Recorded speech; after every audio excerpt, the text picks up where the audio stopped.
నమస్తే, NSR news కి స్వాగతం.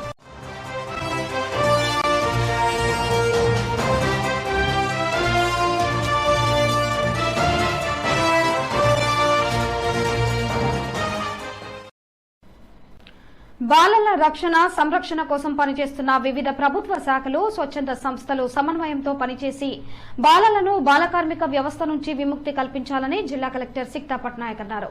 జనవరి 1 నుంచి 31 వరకు నిర్వహించే ఆపరేషన్ స్మైల్ స్పెషల్ డ్రైవ్ కార్యక్రమ సమన్వయ సమీక్ష సమావేశం గురువారం రోజున జిల్లా కలెక్టర్ కార్యాలయ సమావేశ మందిరంలో జిల్లా బాలల సంక్షేమ అధికారి కె మధురిమ అధ్యక్షతన జరిగింది.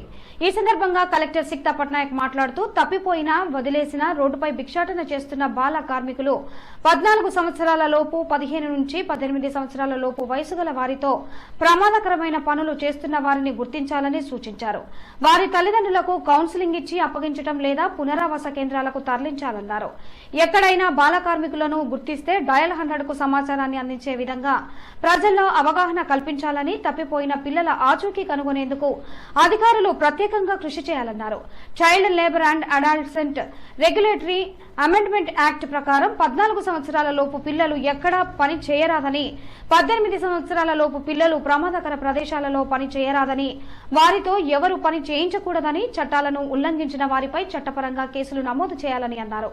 అన్ని విభాగాల కృషితో బాల కార్మిక వ్యవస్థను రూపుమాపుటకు కృషి చేయాలని అన్నారు.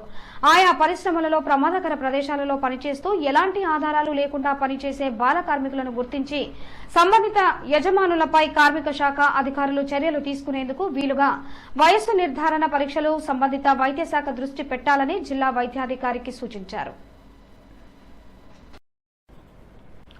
స్వామి వివేకానందను స్ఫూర్తిగా తీసుకుని ఆయన బాటలో నేటి యువతరం అడుగులు వేయాలని మాజీ చీఫ్ బీఆర్ఎస్ హన్మకొండ జిల్లా అధ్యక్షుడు దాస్యం వినయ్ భాస్కర్ అన్నారు. హన్మకొండలోని జిల్లా కార్యాలయంలో నిర్వహించిన స్వామి వివేకానంద జయంతి వేడుకల్లో దాస్యం వినయ్ భాస్కర్ పాల్గొని నివాళులర్పించారు. భారతదేశ ఔన్నత్యాన్ని ప్రపంచానికి చాటి చెప్పిన మహనీయుడు స్వామి వివేకానంద అని కొనియాడారు. కార్యక్రమంలో పార్టీ శ్రేణులు, యువకులు పెద్ద సంఖ్యలో పాల్గొన్నారు. స్వామి వివేకానంద 161 జయంతిని పురస్కరించుకొని ప్రపంచవ్యాప్తంగా కూడా ఘనంగా వారు యువతకు చూపెట్టిన మార్గం అనేక విషయాలను చర్చిస్తున్నటువంటి ఈ సందర్భంలో ఈరోజు ఈ చారిత్రక నగరంలో అనేక ప్రాంతాలలో కూడా వారి జయంతిని ఘనంగా నిర్వహిస్తున్నటువంటి ఈ సందర్భంలో భారత రాష్ట్ర సమితి హన్మకొండ జిల్లా కార్యాలయంలో కూడా మా యువకులు, మా యువత అంతా కూడా వారి ఆధ్వర్యంలో మరి ఈరోజు మరి ఘనంగా నివాళులర్పిస్తూ వారు యువతకు చూపెట్టినటువంటి మరి అంశాలను స్మరిస్తూ మరి వారి బాటలో నడవాలని చెప్పి ఈరోజు యువతకు కూడా పిలుపునివ్వడం జరిగింది.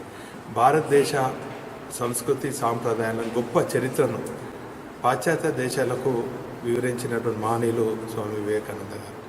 చికాగో నగరంలో భారతదేశ యొక్క సంస్కృతి సాంప్రదాయాలను, ఈ గొప్ప చరిత్రను చికాగో నగరంలో మరి వారి ప్రసంగం ద్వారా ప్రపంచానికి తెలియజేసినటువంటి మహనీయుని ఈరోజు భారతదేశ యువత మరి స్మరిస్తూ వారు చూపెట్టినటువంటి బాటలను నడవాలని చెప్పి మరి వారు చూపెట్టినటువంటి బాటకు పునరంకితమవుతామని కూడా ఈ జయంతి సందర్భంగా. హుజూరాబాద్ ఎమ్మెల్యే పాడి కౌశిక్ రెడ్డి హైదరాబాద్ లోని తెలంగాణ భవన్ లో ఏర్పాటు చేసిన మీడియా సమావేశంలో మాట్లాడుతూ తెలంగాణ సీఎం రేవంత్ రెడ్డి ఉద్యోగులకు 4వ తేదీనే జీతాలు ఇచ్చామని చెప్పడం సంతోషమని, ఇలాగే ప్రతి నెల ఇవ్వాలన్నారు. కేసీఆర్ ప్రభుత్వం ఒక్క ప్రభుత్వ ఉద్యోగం ఇవ్వలేదని రేవంత్ రెడ్డి, కోదండరాం అబద్దాలు ప్రచారం చేశారన్నారు. కేసీఆర్ హయాంలో 1,60,063 ఉద్యోగాలు ఇచ్చాము. వారికి జీతాలు ఇచ్చారో లేదో రేవంత్ చెప్పాలన్నారు. గవర్నమెంట్ జీతాలు ఇచ్చినాం, ఎంప్లాయీస్కి ఇచ్చినాం ఫస్ట్ మంత్లో టైంలో అని చెప్తా ఉన్నారు. చాలా సంతోషం. మీరు ఇదే విధంగా ఈ 5 సంవత్సరాలు కూడా నెలకే 4వ తారీఖే ఇవ్వాలని మేము కూడా కోరుకుంటా ఉన్నాం. మీరు ఇచ్చినందుకు కూడా చాలా ధన్యవాదాలు. కానీ గౌరవ ముఖ్యమంత్రి గారిని నేను ఒక్కటే అడగదలుచుకున్నాను. రేవంత్ రెడ్డి గారు కావచ్చు, కోదండరాం గారు కావచ్చు, పదే పోయిన ఎన్నికలలో ఏమని చెప్పిర్రు? కేసీఆర్ గారి ప్రభుత్వం ఉద్యోగాలు ఇవ్వలేదు, ఈ 10 సంవత్సరాలలో ఒక్క ఉద్యోగం కూడా ఇవ్వలేదని పదే అబద్దాల ప్రచారం చేసిరు. మరి నేను అడుగుతా ఉన్నా గౌరవ ముఖ్యమంత్రి గారిని, మరి జనవరి 4th రోజు మీరు జీతాలు వేసిరు కదా మీరే, మరియు మేము ఉద్యోగాలు ఇచ్చిన 1,60,063 మందికి మరి మీరు జీతాలు ఇచ్చిండ్రా ఇయ్యలేదా? మీరు జీతాలు ఇచ్చిరని గొప్పగా చెప్పుకుంటున్నప్పుడు ఆ ఉద్యోగాలు ఇచ్చింది మేమే కదా. ఆ ఉద్యోగాలు మేము ఇచ్చినందుకే ఇవాళ మీరు జీతాలు వాళ్ళకి వేసిరు కదా. ఇది నిజం కాదా అని నేను అడుగుతా ఉన్నా. ఉమ్మడి ఆదిలాబాద్ జిల్లాలోని గ్రామాల్లో, పట్టణంలో ఇష్టారీతిన నిర్వహిస్తున్న బెల్ట్ షాపులను వెంటనే తొలగించాలని బీజేపీ రాష్ట్ర కార్యవర్గ సభ్యురాలు, మాజీ జిల్లా పరిషత్ చైర్పర్సన్ సుహాసిని రెడ్డి డిమాండ్ చేశారు. మహిళలతో కలిసి ఆదిలాబాద్ ఎక్సైజ్ సూపరింటెండెంట్ హేమశ్రీకు వినతి పత్రం అందజేశారు. అనంతరం ఆమె మాట్లాడుతూ, గతంలో ఉన్న తెరాస ప్రభుత్వం రాష్ట్ర ఆదాయాన్ని పెంచడం కోసం ప్రజల్ని మద్యానికి బానిసలను చేసి వారి జీవితాలను నాశనం చేసిందని, ఇప్పుడు ఉన్న కాంగ్రెస్ ప్రభుత్వం ఎన్నికల కంటే ముందు అధికారంలోకి వస్తే బెల్ట్ షాపులను పూర్తిగా తొలగిస్తామని హామీ ఇచ్చిందని, అధికారంలోకి వచ్చిన నెల రోజుల్లో మహిళలకు ఉచిత బస్సు సౌకర్యం కల్పించినట్టుగానే బెల్ట్ షాపులను పూర్తిగా తొలగించి ప్రభుత్వం ఇచ్చిన హామీని నిలబెట్టుకోవాలని కోరారు. ఆమె వెంట నాయకులు, పార్టీ నాయకురాలు సరిత, పలువురు మహిళలు ఉన్నారు. ప్రజల ప్రాణాలను పరంగా పెట్టి ఇలా ఆదాయం ఒక్కటే చూసుకునేది ప్రభుత్వము. ఇలా గ్రామాల్లో చిన్న పెద్ద అని తేడా లేకుండా తండ్రులు కొడుకులు కలిసి తాగే పరిస్థితి గత ప్రభుత్వం తీసుకొచ్చింది. మద్యం వల్ల అనేక అనర్థాలు, శారీరకంగా మానసికంగా దాని ప్రభావం ఉంటుంది. కుటుంబాలు విచ్ఛిన్నమైతాయి. ముఖ్యంగా మహిళల మీద దీని ప్రభావం ఉంటుంది.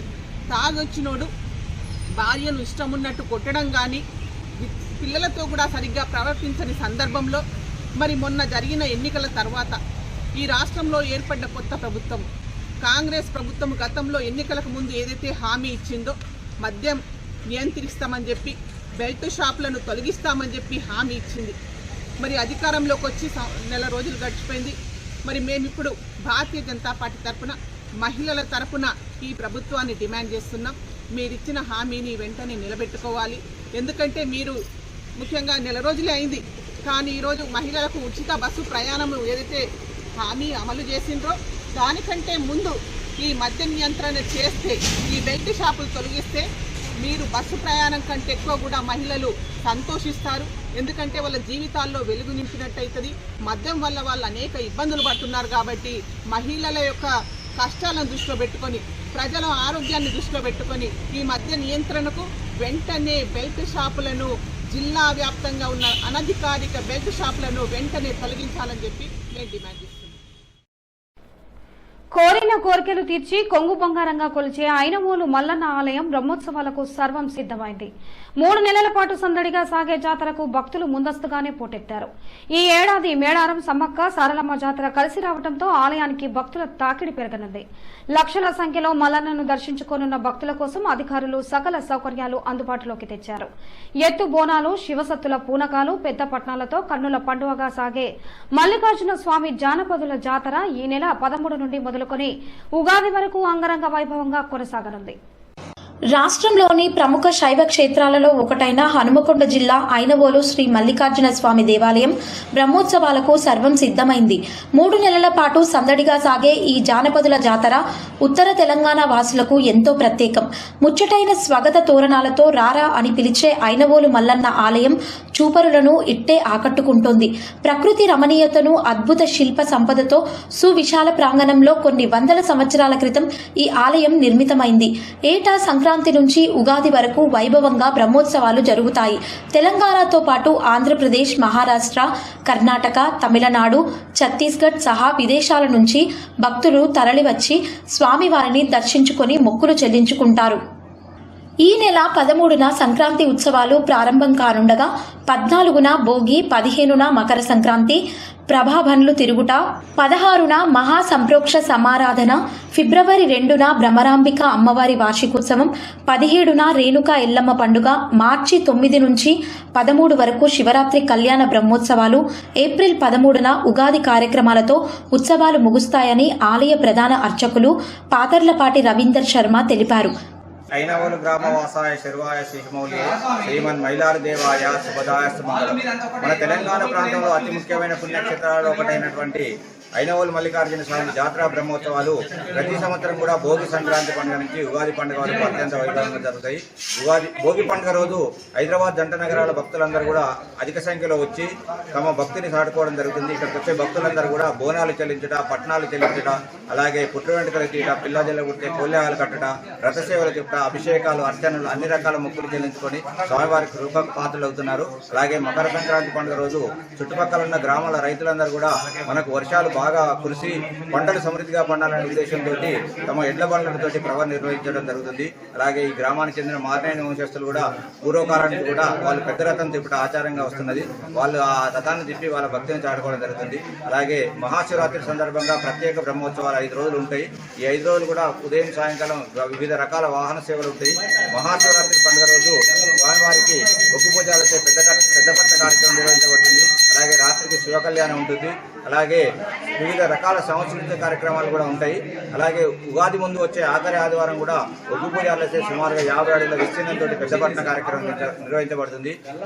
స్వామివారి కళ్యాణం కూడా నిర్వహించబడుతుంది. అలాగే ఈ జాతర ఏంటంటే ఉగాది తర్వాత జాతర తలుపులు పడతాయి అనేది, దేవాలయం తలుపులు పడతాయి అనేది ప్రచారంలో ఉన్నది. అలాంటిది ఏమీ జరగదు. 360 రోజులు కూడా దేవాలయం తీసే ఉంటుంది. ప్రతిరోజు ఉదయం 6 గంటల నుంచి మధ్యాహ్నం 1 గంటల వరకు, మధ్యాహ్నం 3 గంటల నుంచి కూడా రాత్రి 8 గంటల వరకు ఈ దేవాలయం తీసే ఉంటుంది. భక్తులందరూ కూడా ఈ సమయంలో వచ్చి మీ యొక్క మొక్కుబడులు చెల్లించుకునే అవకాశం ఉన్నది. కాబట్టి భక్తులు ఇచ్చే అవకాశాన్ని వినియోగించుకోగలరు. అలాగే ప్రతి నెల మాస శివరాత్రి రోజు, మాస సంక్రాంతి రోజు కూడా ప్రత్యేక పూజలు ఉంటాయి. ఆ రోజు ఏంటంటే మహాన్యాసపూర్వక రుద్రాభిషేకము, అదే స్వామివారి కళ్యాణము, అలాగే రుద్రహోమము, ఒగ్గు పూజలైతే సిద్ధపట్న కార్యక్రమం నిర్వహించబడుతుంది. ఈ నేపథ్యంలో లక్షలాదిగా తరలివచ్చే భక్తుల సౌకర్యార్థం అధికారులు అన్ని ఏర్పాట్లు చేశారు. ఈ ఏడాది గిరిజన ఆదివాసీ కుంభమేళ అయిన మేడారం జాతర ఉండడంతో భక్తులు అధిక మొత్తంలో స్వామివారికి మొక్కులు సమర్పించుకొనున్నారు. లక్షలాదిగా తరలివచ్చే భక్తులకు ఎలాంటి అసౌకర్యాలు కలగకుండా ఆలయ అధికారులు అన్ని చర్యలు తీసుకుంటున్నట్లు తెలిపారు. అదనపు క్యూలైన్లతో సహా శౌచాలయాలు, త్రాగునీరు, చలువ పందిళ్లు వంటి అన్ని మౌలిక సదుపాయాలు కల్పించనున్నట్లు ఆలయ కార్యనిర్వహణ అధికారి అద్దంకి నాగేశ్వరరావు వెల్లడించారు. శ్రీ మల్లికార్జున స్వామి దేవస్థానం బ్రహ్మోత్సవాల సందర్భంగా విచ్చేస్తున్న భక్తజనానికి అందరికీ కూడా స్వాగతం, సుస్వాగతం. ఈ యొక్క సంక్రాంతి పండుగ నుండి ఉగాది వరకు 3 మాసాలు మనకు ఈ యొక్క బ్రహ్మోత్సవ జాతర జరుగుతుంది. ఆదివారం, బుధవారం చాలామంది రావడం జరుగుతుంది. అంతేకాకుండా 14, 15, 16, 14 భోగి, 15 సంక్రాంతి, మకర సంక్రాంతి 16 తారీఖు 3 రోజులు బ్రహ్మోత్సవాలు ఉంటాయి. ఈ బ్రహ్మోత్సవాల సందర్భంగా చాలామంది భక్తజనాలు స్వామివారికి పట్నాలు, బోనాలు చెల్లించుకునే ఆనవాయితీ ఉంది. అంతేకాకుండా ఈ సంవత్సరం మనకు మేడారం సమ్మక్క సారలమ్మ జాతర ఉండడం వల్ల భక్తులు ఇంకా అధిక సంఖ్యలో విచ్చేసి స్వామివారి దర్శించుకునే ఆనవాయితీ ఉంది. గతం నుండి కూడా, పూర్వం నుండి కూడా రావడం జరుగుతుంది ఈ ఆచారం. ఆ ఆచారం ప్రకారంగానే చుట్టుపక్కల ప్రాంతాల నుండి కూడా, వివిధ రాష్ట్రాల నుండి కూడా జనాలు రావడం జరుగుతుంది. ఈ యొక్క వచ్చే భక్తులకు కూడా ఈ ఉత్సవాలలో ఎలాంటి ఇబ్బందులు లేకుండా కూడా అన్ని సదుపాయాలు కూడా ఏర్పాటు చేయడం జరిగింది. ముఖ్యంగా తాగునీరు, శానిటేషన్ విధంగా ప్రత్యేక దృష్టి పెట్టడం జరిగింది. గతంలో కంటే ఈసారి మున్సిపాలిటీ నుండి మనకు గతంలో 80 మంది వస్తే ఈసారి 150 మంది రావడం జరుగుతుంది. చుట్టుపక్కల మన గ్రామ పంచాయతీలలో కూడా 100 మందిని ఎంగేజ్ చేసుకోవడం జరిగింది. టెంపుల్ నుంచి కూడా మన ఈ 3 మాసాలకు కానీ 100 మందిని కూడా మన పారిశుద్ధ కార్మికులను తీసుకోవడం జరుగుతుంది. వీరితోటి వెంటనే క్లీన్ చేసేసి చెత్తను కూడా డంపింగ్ చేసే విధంగా ఏర్పాట్లు చేస్తున్నాం. ఎందుకంటే కరోనా విజృంభిస్తున్న సందర్భంగా భక్తజనానికి ఎలాంటి ఇబ్బందులు కలగకుండా అన్ని ఏర్పాట్లు కూడా చేస్తున్నాం. ముఖ్యంగా మనకు ఈ యొక్క దేవాలయ ప్రాంగణం మొత్తం కూడా సీసీ కెమెరాలలో నిఘాలో పనిచేస్తున్నది.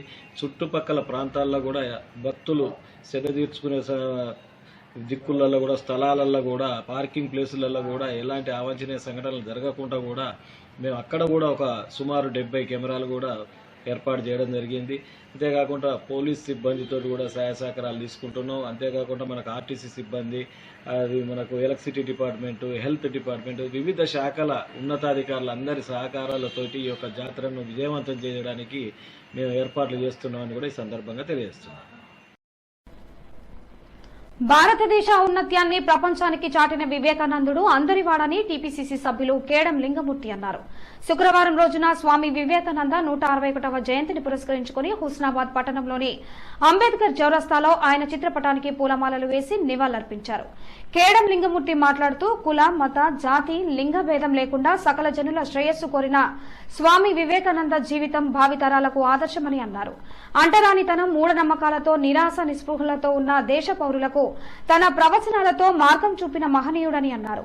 భారతీయుల సనాతన ధర్మం, ఆధ్యాత్మిక జీవన విధానం, దేశ ఔన్నత్యం గురించి ప్రపంచానికి చాటి చెప్పడం జరిగిందని తెలిపారు. అదేవిధంగా ప్రియాంక గాంధీ పుట్టినరోజు వేడుకలను ఘనంగా నిర్వహించుకోవడం జరిగిందని, కార్యక్రమాన్ని ఉద్దేశించి పీసీసీ సభ్యులు కేడం లింగమూర్తి, మున్సిపల్ ఫ్లోర్ లీడర్ శ్రీమతి చిత్తారి పద్మ రవీందర్ మాట్లాడుతూ ప్రియాంక గాంధీ తెలంగాణ రాష్ట్రాన్ని అందించిన సోనియా గాంధీ ఆశయాలను ఉనికిపుచ్చుకుని కాంగ్రెస్ పార్టీ పటిష్టత కోసం అహర్నిశలు కష్టపడుతూ తెలంగాణలో కాంగ్రెస్ పార్టీ విజయం కోసం శ్రమించిన ధీరోదాత్రి హుస్నాబాద్ ప్రాంతానికి మెడికల్ కళాశాలను ఇస్తానని హామీ ఇచ్చిన నేత శ్రీమతి ప్రియాంక గాంధీ రానున్న పార్లమెంటు ఎన్నికలలో దేశంలో గాని రాష్ట్రంలో గాని ప్రియాంక గాంధీ స్ఫూర్తిని తీసుకుని కాంగ్రెస్ పార్టీ కేంద్రంలో అధికారం చేపట్టడం కోసం సైనికులుగా పనిచేయాలని, రాహుల్ గాంధీని ప్రధానమంత్రిగా చూడాలన్నదే కాంగ్రెస్ కార్యకర్తల ఆశయమని ఈ సందర్భంగా వీరన్నారు. మరి అలాంటి వారసులైన మరో ఇందిరాగాంధీ పోలికలతో ఉన్న ప్రియాంక గాంధీ 52వ పుట్టినరోజు. మరి ఆమెకు ఇక్కడి ప్రజలకు మన భూమికి ఒక అవినాభావ సంబంధం ఏర్పడింది. నవంబర్ 24వ తారీఖు నాడు తెలంగాణ రాష్ట్ర అసెంబ్లీ ఎన్నికల ఓట్ల ప్రచారానికి రూపం దగ్గరికి వచ్చింది. ఆమె ఇక్కడి విషయాలను చాలా తెలుసుకొని మనకేంటి 50-60 కిలోమీటర్ల దూరాన ఇలాంటి పెద్ద దవాఖానాలు లేవని తెలుసుకొని మన కేసీఆర్ తెలియలేదు. బీజేపీలో ఢిల్లీ ఉన్న ఆయన అక్కడ బేటీ పడావో విగ్రహం పెట్టించాడు, కానీ ఇక్కడ వాళ్ళకు వైద్యం అందుబాటులో లేదని ఆయన కూడా తెలుసుకోలేకపోయాడు. కేవలం ఒక చిన్న ఏజ్లో ఉన్నటువంటి ఒక అమ్మాయి తెలుసుకొని అక్కడ సుమన్ దగ్గరికి వచ్చి ఇక్కడ మెడికల్ కాలేజీ కట్టిస్తాము కాంగ్రెస్ గెలిస్తే అని చెప్పడం జరిగింది. మరి మన ఎమ్మెల్యే, మన మంత్రి అయినటువంటి కొండం ప్రభాకర్ గారు దాదాపుగా మెడికల్ కాలేజీకి 50 ఎకరాల స్థలానికి కేటాయించాడు. పిల్లల గది అవతల ఇంకొక నెల 2 నెలల ముఖ్యమంత్రి రేవంత్ రెడ్డి గారు వచ్చి పునరావృతం చేస్తాడు. 300-400 కోట్ల రూపాయల విలువ చేసే మెడికల్ కాలేజీ, 200 మంది పిల్లలు చదువుతారు. మన సామాన్యమైన కుటుంబాలలో కూడా డాక్టర్లు విద్య చదివే అవకాశం ఉంది. మళ్ళా 300-400 బెడ్లతో ఇక్కడనే గుండె ఆపరేషన్లు హైదరాబాద్ ఎక్కువనో జరిగేటి, దీనిలో జరిగేది ఒక పెద్ద హాస్పిటల్ కూడా అయ్యేటువంటి అవకాశం ఉంటుంది. ఇంకా ప్రోగ్రాం లేదు ఇక్కడ. ఎంజీఎం అవుట్సోర్సింగ్ కార్మికురాలు రాజమ్మ డ్యూటీలో ఉన్న నర్సుల పట్ల అసభ్యంగా మాట్లాడుతుందని ఎంజీఎం ఆసుపత్రి ముందు నర్సులు ఆందోళనకు దిగారు. వరంగల్ ఎంజీఎం ఆసుపత్రి స్టాఫ్ నర్సులు అవుట్సోర్సింగ్ కార్మికురాలు అసభ్యంగా దూషిస్తోందని ఎంజీఎం సూపరింటెండెంట్ మరియు ఆర్ఎంఓలకు ఫిర్యాదు చేసినా పట్టించుకోవడం లేదని, రాజమ్మ ప్రవర్తన పట్ల తాము విధులు నిర్వహించలేకపోతున్నామని, తక్షణమే రాజమ్మను ఉద్యోగం నుండి తొలగించాలని, అప్పటి వరకు ఆందోళనలు విరమించేది లేదని ఆందోళన చేస్తున్న స్టాఫ్ నర్సులకు టీఎన్జీఓస్ నాయకులు సంఘీభావం ప్రకటించారు. నిర్మల్ జిల్లా దిలావర్పూర్, గుండంపల్లి గ్రామాల మధ్య ఇథనాల్ ఫ్యాక్టరీ సమస్యను ప్రభుత్వ దృష్టికి తీసుకెళ్లి రైతులకు న్యాయం జరిగేలా కృషి చేస్తానని ఎమ్మెల్యే మహేశ్వర్ రెడ్డి అన్నారు. జిల్లా కేంద్రంలో సమావేశం నిర్వహించారు. ఇథనాల్ ఇష్యూలో రైతులపై పెట్టిన కేసులను ఎత్తివేయాలని డిమాండ్ చేశారు. రైతులపై జరిగిన లాఠీచార్జ్ను తీవ్రంగా ఖండిస్తున్నట్లు తెలిపారు. అనుమతులు రద్దయ్యేలా ప్రభుత్వంపై ఒత్తిడి తెస్తామన్నారు. ఈ కార్యక్రమంలో బీజేపీ నాయకులు, కార్యకర్తలు తదితరులు పాల్గొన్నారు. తెలంగాణ గవర్నమెంట్ ఎక్సైజ్ డిపార్ట్మెంట్ నుంచి ఇచ్చినటువంటి పర్మిషన్ ఇది. స్టేట్ పొల్యూషన్ బోర్డ్, ఆయన సొంత పర్యావరణ శాఖ మంత్రిగా ఉన్నటువంటి, పొల్యూషన్ శాఖ మంత్రిగా ఉన్నటువంటి ఇంద్రకరణ్ రెడ్డి ఈరోజు పొల్యూషన్ గురించి మాట్లాడుతున్నారు కదా. ఏ పొల్యూషన్ దీనివల్ల వస్తుంది, ఏ పొల్యూషన్ ఈ ఇథనాల్ ఫ్యాక్టరీ వల్ల ఎలాంటి పొల్యూషన్ అవుతుంది అని చెప్పేసి ఈరోజు ప్రజలు ఆందోళన చెందుతున్నటువంటి అతి ఇంపార్టెంట్ శాఖకు మంత్రిగా ఉండి ఆ శాఖ క్లియరెన్స్ ఇచ్చినటువంటి వ్యక్తివి నీవు. పొల్యూషన్ శాఖ మంత్రిగా ఉన్న ఇంద్రకరణ్ రెడ్డి గారు, నీ శాఖ ఈరోజు ప్రజలు ఆందోళన చెందుతున్నది ఇక్కడ ఫ్యాక్టరీ వచ్చినందుకు కాదు.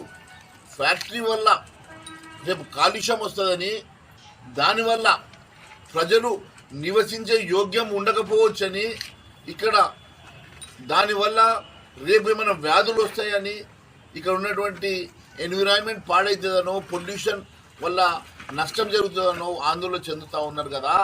అలాంటి ఇంపార్టెంట్ పొల్యూషన్ శాఖ మంత్రిగా ఉన్నటువంటి మీరు 7 జూలై 2023 7th జూలై 2023 రోజు మీరు Telangana state pollution control board ద్వారా మీరు ఈరోజు ఈ పర్మిషన్ ఇచ్చిన మాట వాస్తవం కాదా?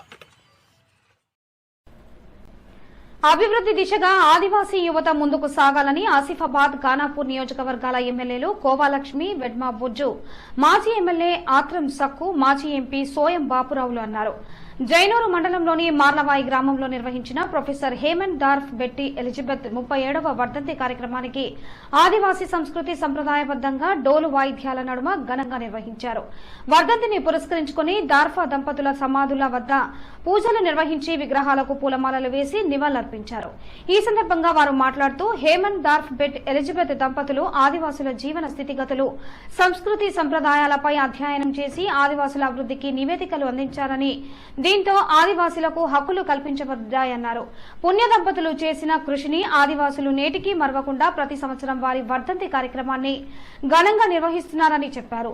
దార్ఫ్ దంపతుల సేవలను కొనియాడారు. ఈ కార్యక్రమంలో జిల్లా కలెక్టర్ హేమంత్ బోర్కాడే, సహదేవరావు, పోలీసు శాఖ అదనపు collector Deepak Tiwari, ITDA PO Chahat Bajpai, Padmashri Kanakaraju, sarpanch Pratibha Venkateswararao, Adivasi సంఘాల నాయకులు, ప్రజాప్రతినిధులు, అధికారులు, ఆదివాసీలు పాల్గొన్నారు. సో నిన్న గౌరవ్ నీళ్ళు మినిస్టర్ మేడం గారు కూడా ఇక్కడ వచ్చారు. సో మాలవాయి జీపీ చాలా హెరిటేజ్ జీపీ, సంప్రదాయ rich GP, cultural rich GP, historical GP.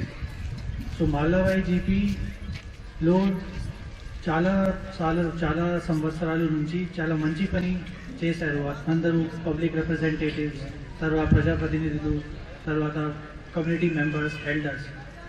So మాలవాయి జీపీకి చాలా మంచి పేరు వచ్చింది ఇప్పటి వరకు. నేషనల్ పంచాయత్ అవార్డ్ 2022లో కూడా చాలా మంచి పేరు వచ్చింది. తర్వాత నేషనల్ లెవెల్లో కూడా మంచి పేరు వచ్చింది. So I would like to thank all the public representatives, sarpanch గారు and all the community leaders. FRO Mazaruddin చొరవతో 100 మంది గిరిజనులకు దుప్పట్లు పంపిణీ పంచముఖి స్వచ్ఛంద సంస్థ సౌజన్యంతో కొమురంభీం ఆసిఫాబాద్ జిల్లా కేరమేరి జోడేఘాట్ ఎఫ్ఆర్ఓ మజారుద్దీన్ చొరవతో పంచముఖి స్వచ్ఛంద సంస్థ సౌజన్యంతో 100 మంది గిరిజనులకు దుప్పట్లు పంపిణీ చేసినట్లు శుక్రవారం కేరమేరి ఎఫ్ఆర్ఓ మజారుద్దీన్ తెలిపారు. ఈ సందర్భంగా ఆయన మాట్లాడుతూ వివేకానంద జయంతిని పురస్కరించుకుని మందమరికి చెందిన పంచముఖి బృందం ఆర్గనైజేషన్ సౌజన్యంతో ఆసిఫాబాద్ జిల్లా కేరమేరి మండలంలోని చింతకర్ర గ్రామంలో 100 మంది గిరిజనులకు దుప్పట్లు పంపిణీ చేశారు. అడవి వన్యప్రాణులను రక్షణ ప్రతి ఒక్కరి బాధ్యత, గ్రామస్తులంతా కాపాడాలని అన్నారు. అనంతరం గిరిజనులకు అన్నదాన కార్యక్రమాన్ని చేపట్టారు. ఈ కార్యక్రమంలో సంస్థ అధ్యక్షుడు కృష్ణ చైతన్య, సభ్యులు నరసింహశాస్త్రి, అజయ్ తదితరులు పాల్గొన్నారు. హన్మకొండ జిల్లాలో దారుణం చోటు చేసుకుంది. ఎస్ఆర్ యూనివర్సిటీ కాలేజ్లో బీటెక్ సెకండ్ ఇయర్ విద్యార్థిని రాథోడ్ దీప్తి హాస్టల్ గదిలో ఉరివేసుకుని ఆత్మహత్య చేసుకుంది. ఎల్కతుర్తిలోని ఎస్ఆర్ యూనివర్సిటీలో బీఎస్సీ అగ్రికల్చర్ చదువుతున్న విద్యార్థిని సూసైడ్ కలకలం రేపుతోంది.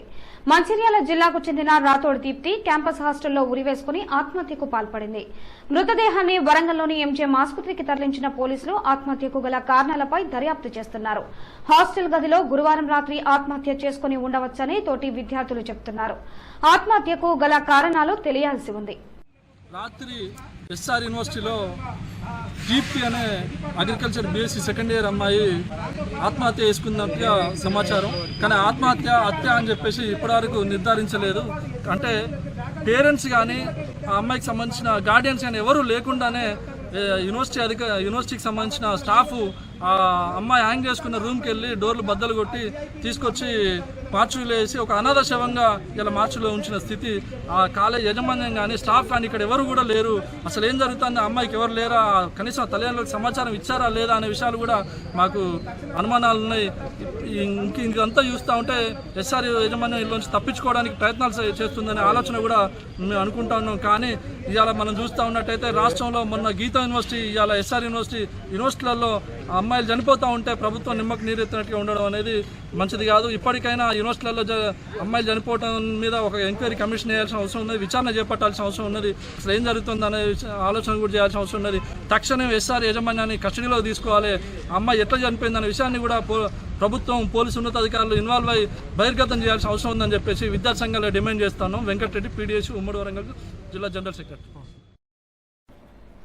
కొమురం భీం ఆసిఫాబాద్ జిల్లా జైనూరు మండల కేంద్రంలో జైనూరు హిందూ కమిటీ ఆధ్వర్యంలో ఏర్పాటు చేసిన అయోధ్య రామ జన్మభూమి దేవాలయంలో పూజించిన అక్షంతలను ఆంజనేయ కమిటీ సభ్యులు మహాశోభయాత్ర నిర్వహించారు. జైనూరు ప్రధాన రహదారిపై మహాశోభయాత్రతో కాషాయ జెండాలతో రెపరెపలాడాయి. రాముని ఆశీర్వాదాలు ప్రతి ఒక్కరిపై ఉండాలని అయోధ్య రామమందిరం ఫోటో మరియు కరపత్రాలను అందజేశారు. 22వ తేదీన అయోధ్యలో భవ్యమైన రామమందిరం ప్రారంభమవుతున్న శుభ సందర్భంగా దేశ ప్రధాని శ్రీ నరేంద్ర మోడీ పిలుపు మేరకు ప్రతి ఒక్కరూ దీపావళి జరుపుకోవాలని కోరారు. ఈ కార్యక్రమంలో హిందూ మహిళలు, గ్రామస్తులు, యువకులు, ఆంజనేయ ఆలయ కమిటీ సభ్యులు తదితరులు పాల్గొన్నారు.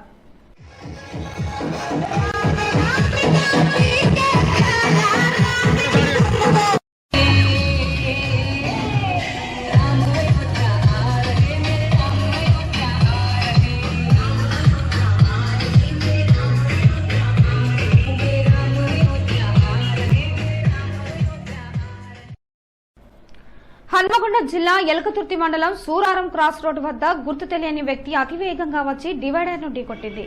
బండి నంబర్ AP9AH9416 స్ప్లెండర్ ప్లస్ వేగంగా వచ్చి డివైడర్ కు ఢీకొనగా ఆ వ్యక్తికి తీవ్ర గాయాలయ్యాయి. అక్కడికక్కడే స్పృహ కోల్పోయాడు. ఆ వ్యక్తి ఎక్కడ వ్యక్తి అని పూర్తి వివరాలు తెలియాల్సి ఉంది. ఈ వార్తలు ఇంతటితో సమాప్తం. నమస్కారం.